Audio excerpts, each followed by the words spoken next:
Hey, this is Frank Iero, and you are listening to the Capsule podcast on live and limbo.com.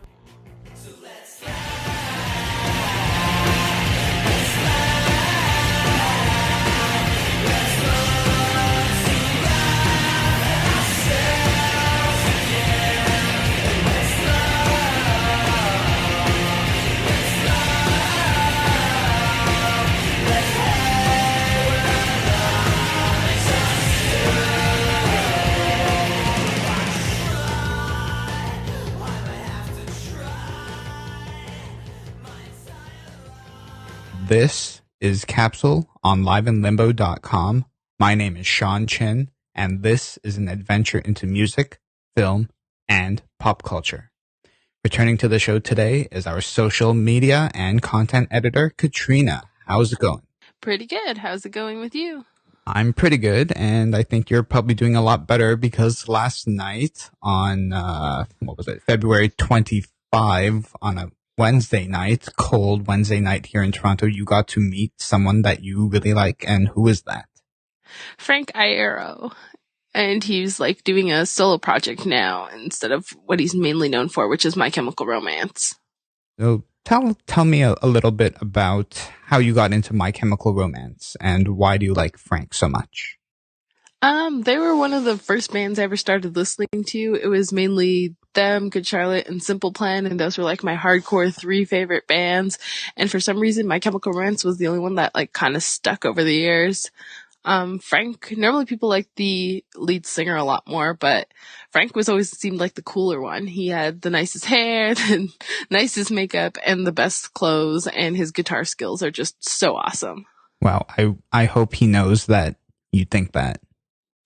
No, I had to hold that all in though. I couldn't let him like figure that out while I was interviewing him. Well, you know that inside, so that's all that matters. So tell me about like the fans, and I guess you went a little early before, so you could interview him, but I guess people started to line up beforehand. Yeah, there was like quite a few people there early. I think the girl I was talking to beforehand, she said she got there at 5 and she didn't really want to wait in the cold. So her and her friend went like away to like Tim's, and then they came back and there was like a big line starting to form.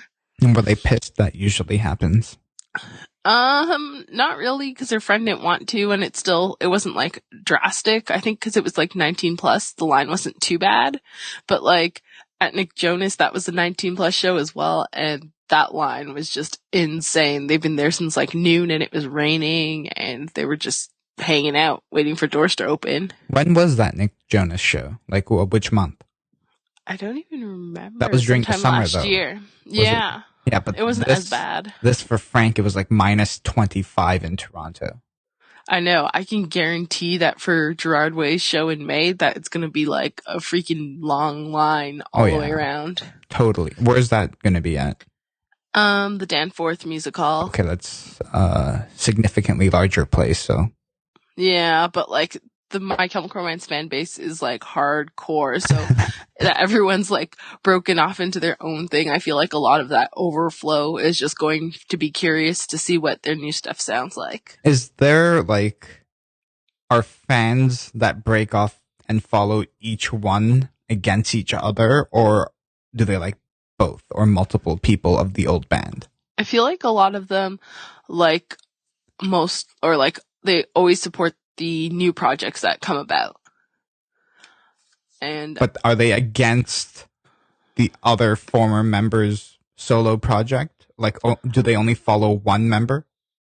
No, like normally they'll like follow multiple ones, if not all of them. Okay. And when you like listen to them, you can kind of, I guess, like pick out where that person fit within the band that they were a part of before sometimes. They might be thinking ahead, like, so if each of them have their own solo careers now, and then they get big, and then they reunite in like 5 years, then they'll be like a super group. Yeah. Did you ever think about that? I never really thought about that. So the people that lined up there, were they like wearing blankets and stuff? Nope. They were like out in their like leather jackets, denim vests with spikes, like whatever I guess was fashionable as opposed to what was better in like warmth. What did you wear? The spikes. I didn't No spikes for me. It was just more like I went the leather jacket route because I was like, maybe I don't have to be outside that long. But my interview got bumped back, so I was out there for quite some time and regretted that decision. And your batteries almost died. Yeah, my phone shut off on me. That's how cold it is. Yeah, and then when I finally warmed up, it was like 72% inside, and I was like, oh, okay. The effects of winter. So you finally got to see Frank live, and so actually what's interesting is that he was hanging out at the merch table before his actual show. Yeah, it was so cool. He was actually selling his merch to everyone, and it was really cool because at the same time, he didn't want to distract from the opening acts, and every time that one of them went on stage to play, he would stop selling merchandise and made sure everyone had a chance to like watch the opening acts, and he'd watch along with us, and then as soon as they were done, he would go back to selling his merch. That's cool. Who was the opener?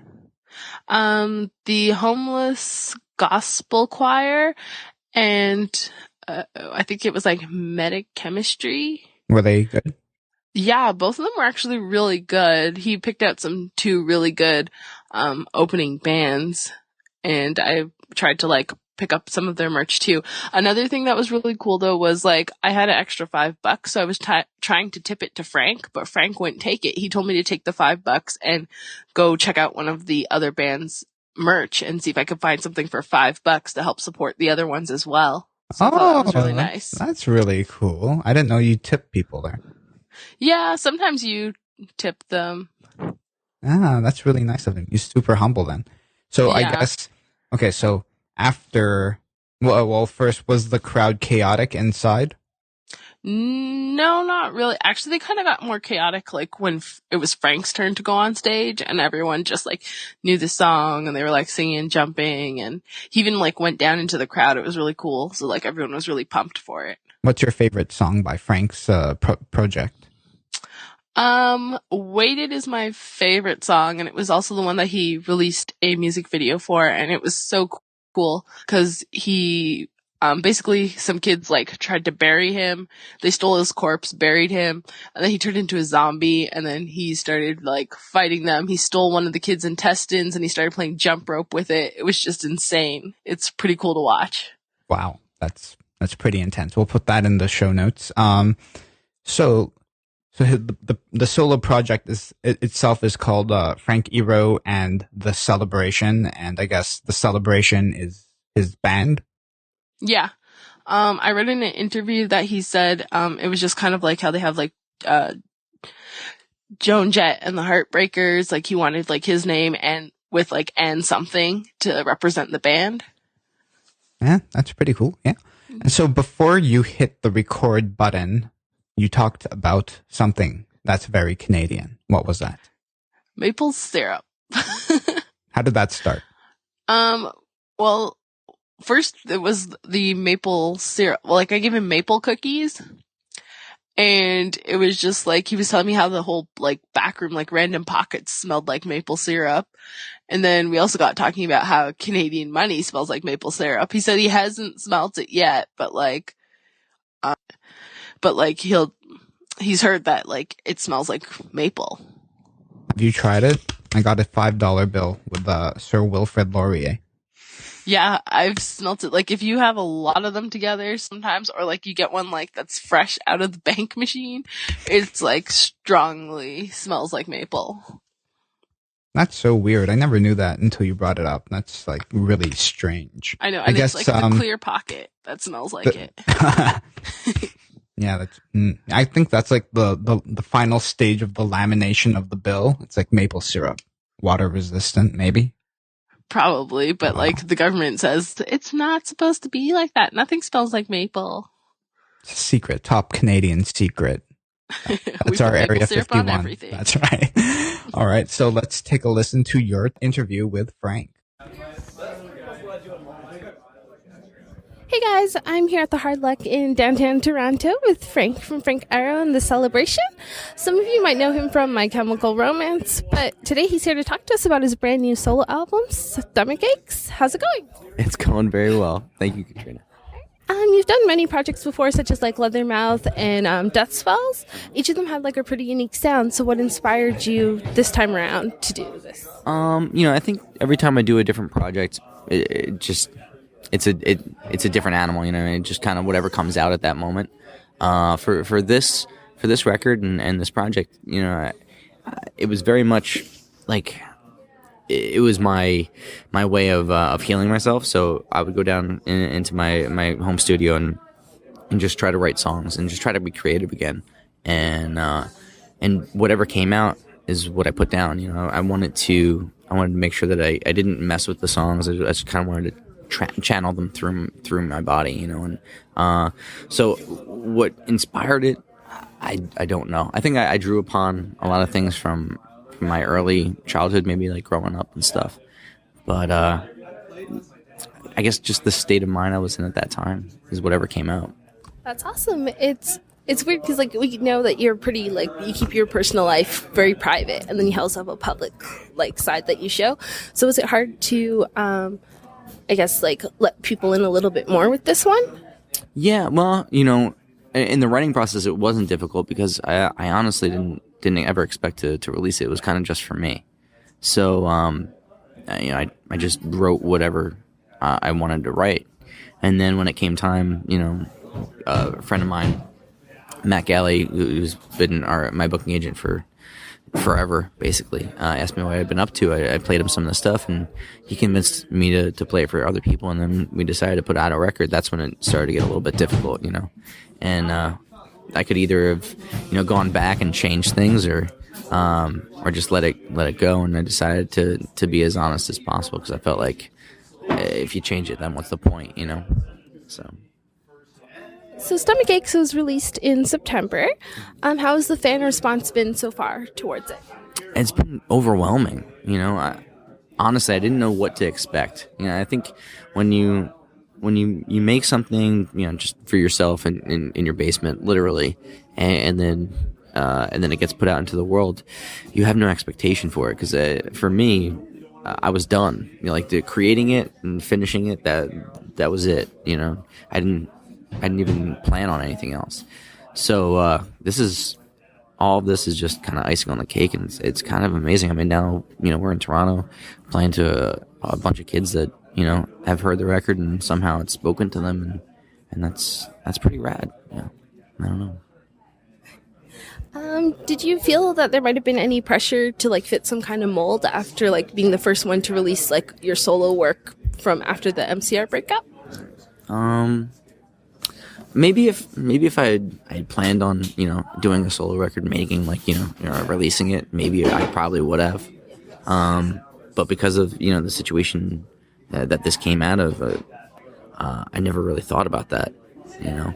Now I can go back and listen and be like, oh, maybe I should have done this or done that, but I'm glad that it's out there already. I don't have the opportunity to go back and mess with it.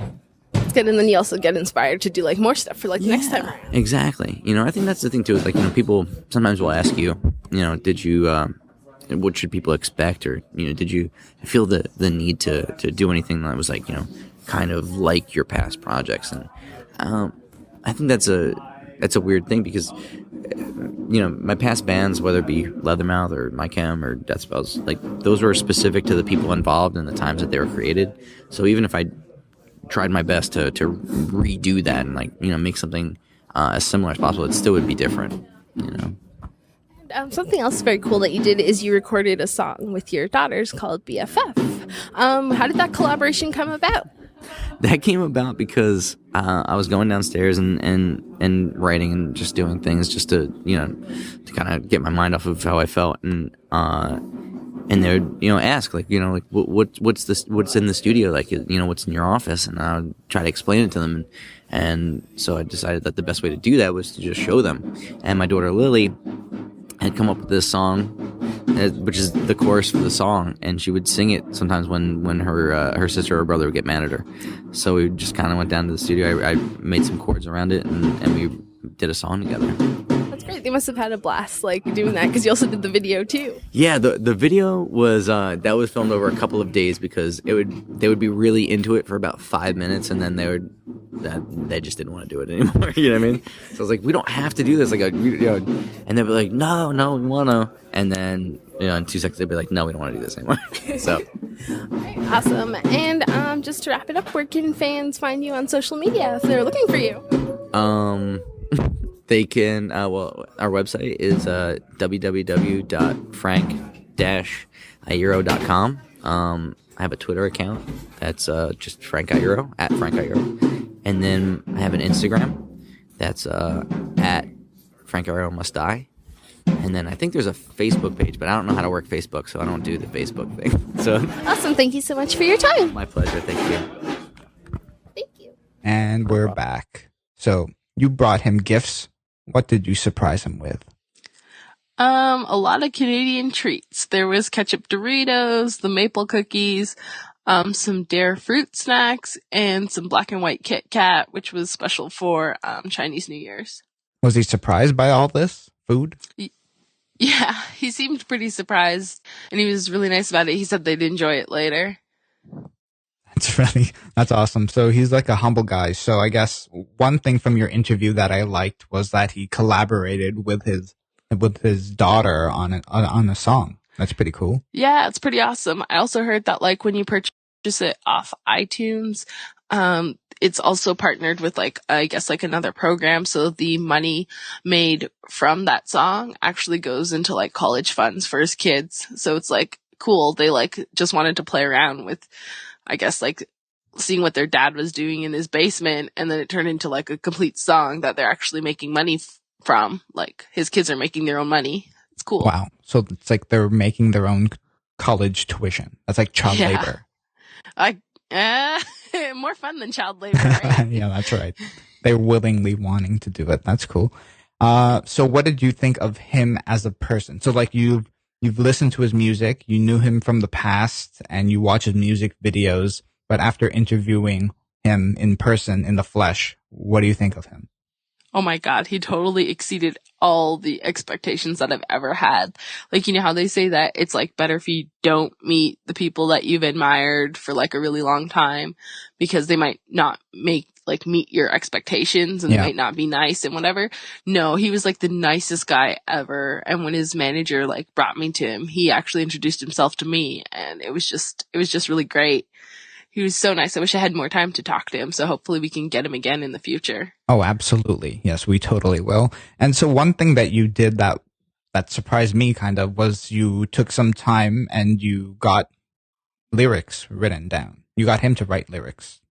Yeah. I got him to write out some My Chemical Romance lyrics so I could get it tattooed. I've been thinking about that for like a really long time. And I always like thought it has to be like in Frank's writing. And which butt cheek will you be putting this on? Not my butt cheek. I want it on my right forearm so I can see it all the time. And if I ever get to meet Gerard, maybe I can get him to write the other part of the lyric out, and it'll go on my left. What are the lyrics? Awake and unafraid. That's deep. Why is that important to you? I don't know why it's. You just like it? I just like it. It's like an emo thing to do? I guess. Thanks, Sean. Sorry. Emo. That's okay. I'm the resident. I don't know. It's like when random people write like a random Chinese letter on their arm. It's like life or like water. What does that mean? I don't know. but you just got a tattoo, didn't you, from Florida? Yes. I got Marceline from Adventure Time. And did that hurt? Pretty cool. No, not really. I didn't feel it. It's kind of weird. It's more like a zipper rubbing against your skin. It doesn't feel like anything. That one was on your leg. Yeah. Wow. That's pretty cool. So where were you going to get your tattoo of the lyrics done? I'm not too sure yet. I just want to see, where I can try and get a walk-in tomorrow. Do they do walk-in appointments? It's like a doctor's office. Yeah, if they have time, they'll do walk-ins, but sometimes I think they don't take walk-ins. It just depends on the day and how busy they are. What you need to do is photocopy the original writing that Frank did, so you can frame that, the original one, so the tattooist doesn't ruin that. You give that the copy to the tattoo people.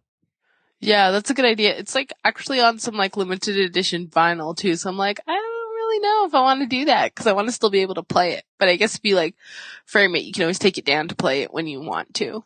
How are they supposed to do the tattoo through the vinyl? Normally they just trace over it. Oh, and I then see. they'll Yeah. stencil it on. Ah, 'Cause yeah, it you know has to be everything about that. No, I probably know nothing about it. When If you I talk were to to a get a tattoo tattoo, artist. what should I get?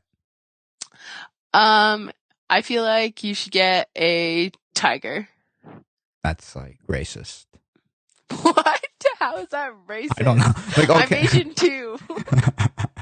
But how do you so you have a few tattoos, so like what is the turning point in your mind where you're like, I want this on my body forever? I think in terms of like the lyrics and like getting Frank to write it out, it's because like My Chemical Romance has played such a big part in my teenage years, and they're still relevant to me now, even though they're no longer a band. And then just having like Frank do it, it just like justified that they were just as, or he was just as awesome as I thought he was growing up, you know? That's a great way to end off the show. And where can all of our listeners find you, Kat? On Twitter, it's Penguins Lick Cake, Lik cake. Because you couldn't fit. Yeah, pretty much. It was either that or Penguins Like Cack. Cack. Okay. You can find myself on Twitter at Sean Chin. You can follow the show at Live in Limbo. Please subscribe to the show on iTunes. Please give us 5 stars and leave a nice comment in the review section. And you can always find the show notes at liveinlimbo.com/capsule. Take care.